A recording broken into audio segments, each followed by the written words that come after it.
फातिमा की रानी माँ, प्रभु यीशु की माँ, आसरा तू ही है माँ।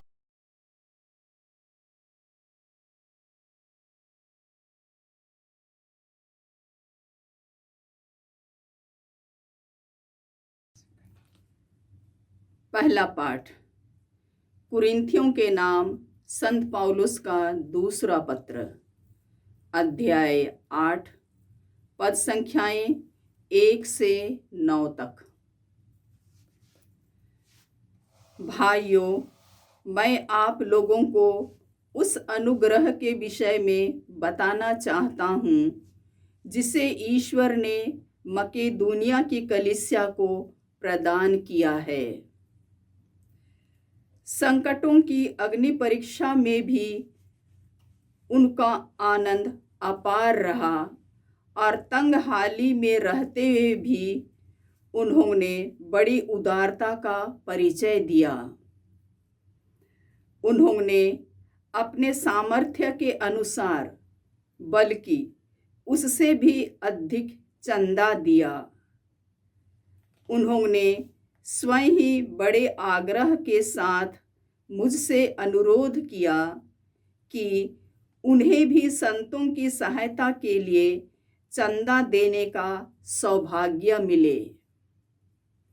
वे अपनी उदारता में हमारी आशा से बहुत आगे बढ़ गए।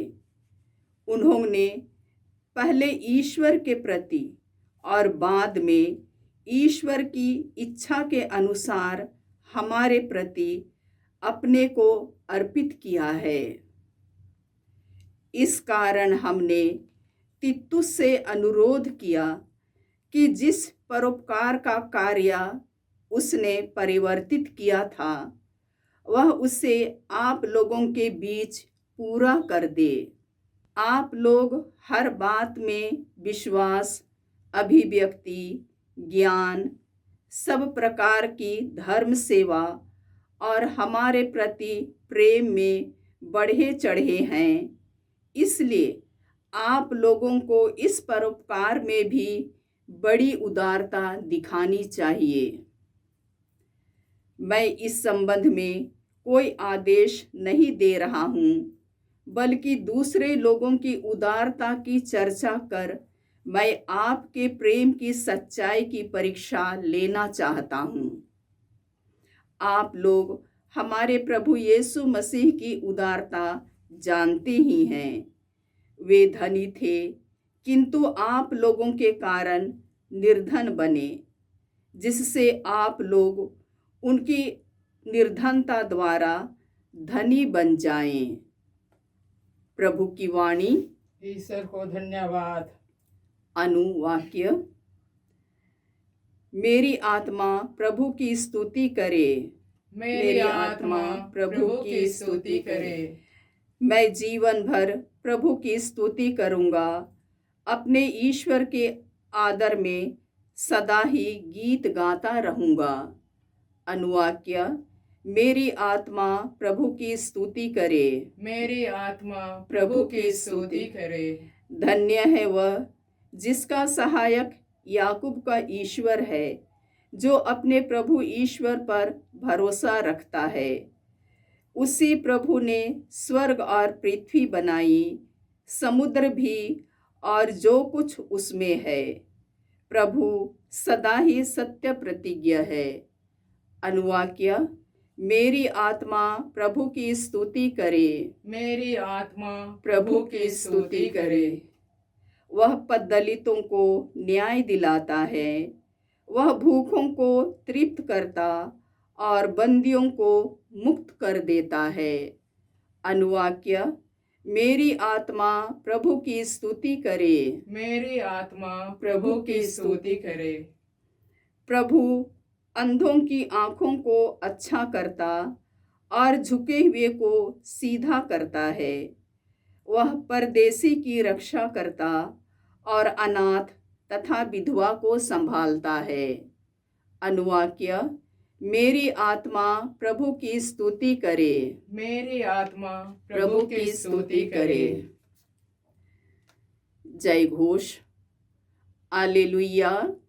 प्रभु कहते हैं, मैं तुम लोगों को एक नई आज्ञा देता हूँ, जैसे मैंने तुम लोगों को प्यार किया है वैसे तुम भी एक दूसरे को प्यार करो। हालेलुया। प्रभु आप लोगों के साथ हो और आपकी आत्मा संत के मत्ती साथ। के अनुसार प्रभु यीशु ख्रिस्त का पवित्र सुसमाचार। हे प्रभु तेरी महिमा हो।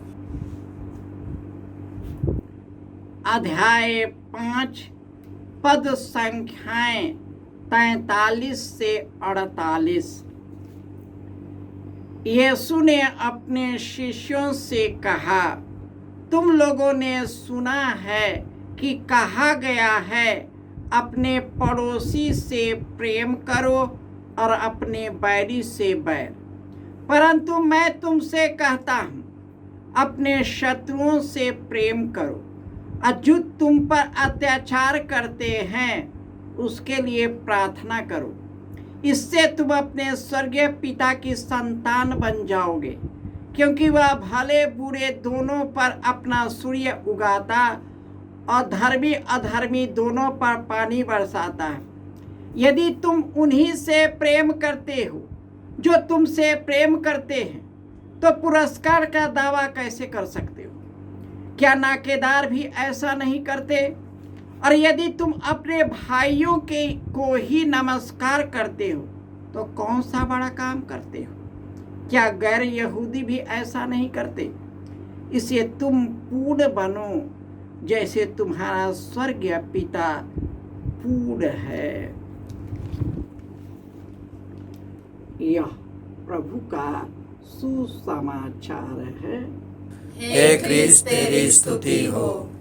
ख्रिस्त में प्यारे भाइयों और बहनों, प्रभु यीशु ने हमें यह आज्ञा दिया है, जैसे मैंने तुम्हें प्यार किया है वैसे ही तुम भी एक दूसरे को प्यार करो। एक दूसरे को प्यार करने का मतलब है कि एक दूसरे को स्वीकार करना। और यीशु यह भी कहते हैं कि तुम कहा गया पड़ोसियों से प्रेम करो और बैरियों से बैर, परंतु मैं तुमसे कहता, अपने शत्रुओं को से प्रेम करो। जो तुम पर अत्याचार करते हैं उसके लिए प्रार्थना करो। इससे तुम स्वर्गीय पिता की संतान बन जाओगे, क्योंकि ईश्वर भले बुरे दोनों पर अपना सूर्य उगाता है, धर्मी और अधर्मी दोनों पर अपना पानी बरसाता है। ईश्वर यीशु के द्वारा दुनिया की जिंदगी ही बदल दिया है। जिस प्रकार हमारी नई कलीसिया में लोग यीशु में आने लगे, उनकी उदारता भी अपने से ऊपर दूसरों के लिए बढ़ता गया। कलीसिया पर इतना अत्याचार किया गया, लेकिन इस अत्याचार के पीछे क्षमा का सबसे बड़ा ताकत था। क्षमा करना शक्ति है। क्षमा करना ईश्वर की कृपा है।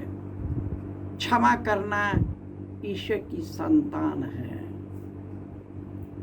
यीशु ने यह जीवन को जी करके तड़पते हुए यीशु ने अपने शत्रुओं के लिए इसलिए इस तरह प्रार्थना किया, हे पिता इन्हें क्षमा कर।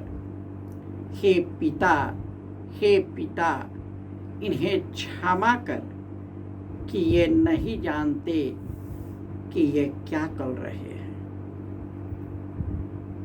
और जब पहला शहादत किया हुआ संत स्टीफन को पत्थरों से मार रहे थे, उन्हें स्वर्ग को खुला हुआ देखा यह कहते हुए प्रार्थना किया, हे पिता इनको क्षमा करे, हे पिता इन्हें क्षमा करे। कई लोग यीशु के नाम से दुख सहते हैं, विशेषकर हमारे देश में।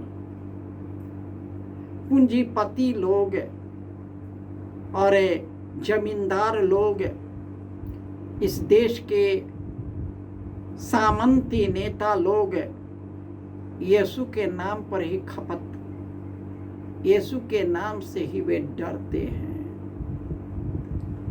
क्योंकि वे केवल अपनों में ही खोए रहते हैं। अपने से निकलने की शक्ति नहीं है।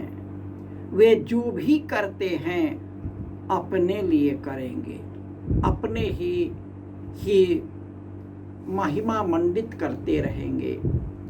जो भी जमा करेंगे अपने ही महिमा के लिए करेंगे। मौज मस्ती और आरामदेह जीवन, भव्य इमारतों में रहना उन्हें पसंद है, परंतु वे इन सब चीज़ों को प्राप्त करने के लिए एक दूसरे में दुश्मनी पैदा करते हैं, एक दूसरे में शत्रुता उत्पन्न करते हैं, एक दूसरे के प्रति घृणा का भाव उत्पन्न करते हैं, बदले की भावना की आग जला देते हैं और हम भी भड़क जाते हैं, भावनाओं में बह जाते हैं। हमारे देश में कितनी दंगे हुई है, सब कुछ बदले के कारण हुआ, आग के कारण हुआ। गलत अफवाहों ने सही करार करा दिया और इस तरह वे क्षण भंगुर जीवन में कुछ दिन के लिए फलते रहेंगे, परंतु हमेशा के लिए नाश हो जाएंगे। जिस दिन यह जीवन शरीर से जाता है, शरीर मिट्टी में मिलता है, आग में जलता है, इस शरीर का कोई अस्तित्व नहीं, परंतु जो ईश्वर में बना रहता है वह हमें रूपांतरित कर महिमामय शरीर के अनुरूप बनाता है। कब?